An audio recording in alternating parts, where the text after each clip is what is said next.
siang dan salam sejahtera untuk kita sekalian. Salam, Om Swastiastu, Namo Buddhaya, Salam Kebajikan.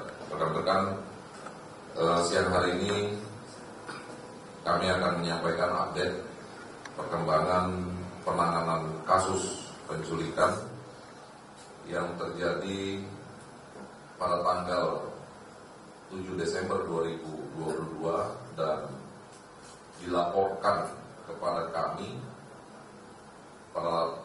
dengan model laporan model C. Ya, laporan model C itu adalah laporan kehilangan anak.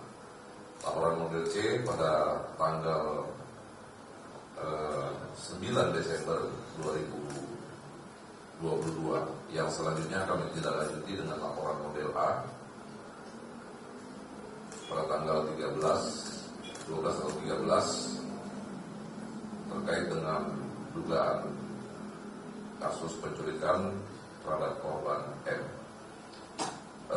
Dari berbagai tahapan proses penyelidikan, identifikasi sampai dengan proses penyidikan yang dilakukan, di mana kita ketahui juga sebelumnya bahwa terduga pelaku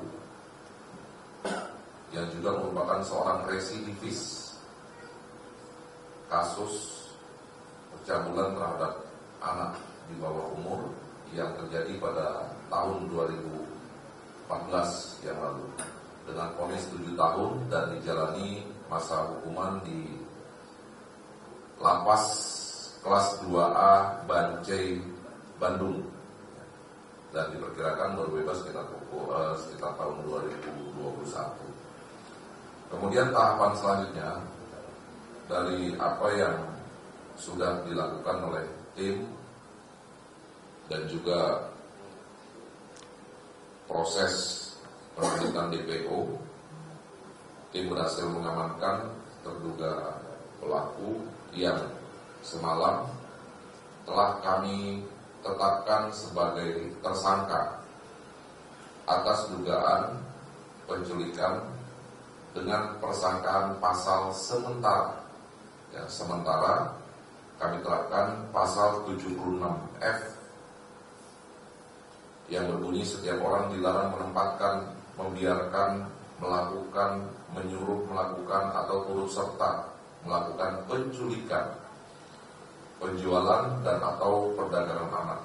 Junto pasal 83 Undang-Undang RI nomor 35 tahun 2014, ancaman hukuman paling lama 15 tahun. Dan atau pasal 330 ayat 2, barang siapa dengan sengaja menarik seseorang yang belum cukup umur dari kekuasaannya yang menurut undang-undang ditentukan atas dirinya atau dari penguasaan orang yang berwenang, ancaman hukuman 9 tahun. Kami masih membutuhkan beberapa keterangan saksi, termasuk sampai saat ini kami juga masih menunggu hasil visum, sehingga kami bisa menambahkan manakala nanti ada dari hasil visum ada hal-hal atau temuan terkait dengan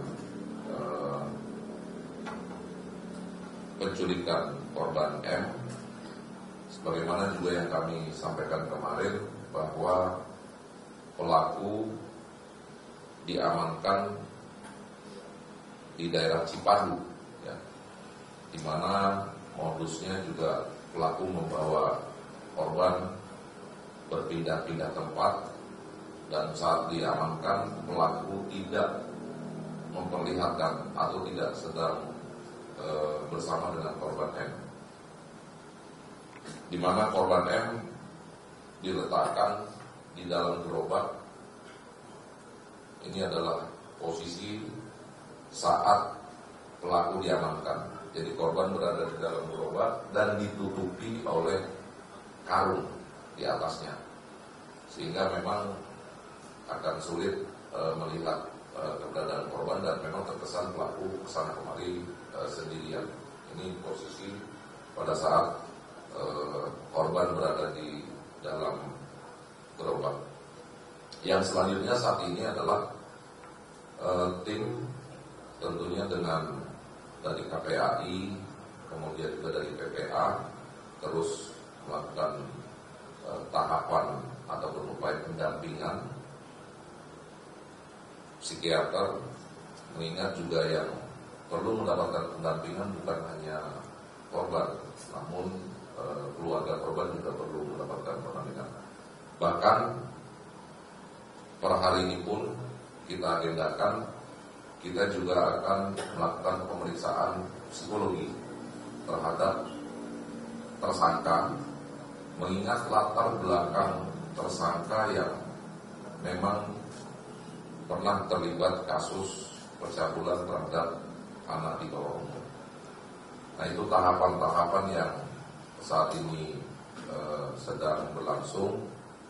Mudah-mudahan kita bisa segera mengungkap motif, termasuk juga apa yang dilakukan terhadap korban. Nah, ini yang saat ini masih berproses, baik yang dilakukan oleh tim medis, kemudian pendampingan dari PPA, KPAI, termasuk psikolog forensik yang masih bekerja. Mungkin itu progres ataupun update yang dapat kami sampaikan per hari ini. Mudah-mudahan kita bisa segera tahu. Intinya bahwa pada semalam kita telah menetapkan terduga pelaku menjadi tersangka atas dugaan pasal sementara pasal 76F yaitu pasal 83 Undang-Undang Republik Indonesia nomor 35 tahun 2014 dan juga atau pasal 330 ayat 2 KUHP. Saya itu yang dapat saya sampaikan. Terima kasih. Assalamualaikum warahmatullahi wabarakatuh.